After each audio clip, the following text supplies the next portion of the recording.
Hi guys, it's Nathara again. I was taking a very long wander around the internet the other day, and on one of the websites I was reading, somebody asked if astrology were true, wouldn't there only be 12 different types of people in the world? And it occurred to me that beyond sun signs, which is, your sign, people aren't really familiar with astrology.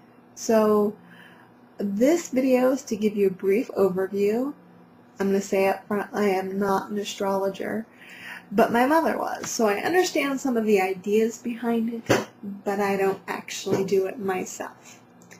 So first of all, I want to show you an example of an astrology chart. The set of symbols, circles in red, are my sun sign.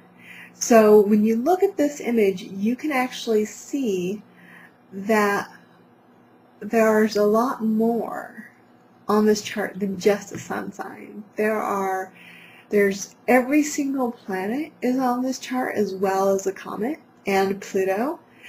Poor little Pluto. And then we have all these lines that describe relationships, geometric relationships between the planets.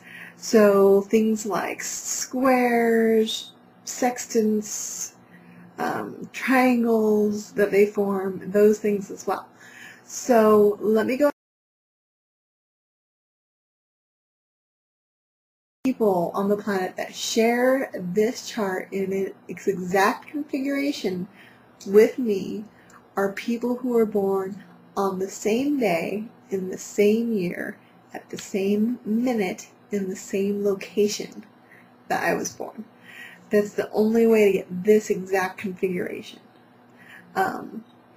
So that's one thing I want to talk about. The other thing I want to talk to you about is what a full numerology chart looks like. There were all these little charts all around the outside of the chart itself, and those extra tables provide information, like I was saying, on the relationships between the planets, how each planet is ruled by a different element, so how many of each element you have,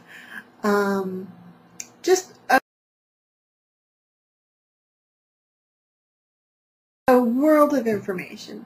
And it's nowhere on there does it say stuff like patient, kind, understanding, struggles in this area.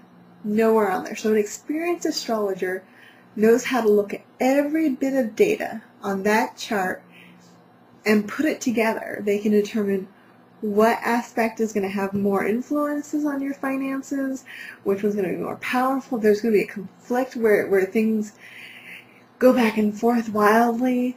They can look at all the ways these different things influence your life, balance them out, and give you a complete summary.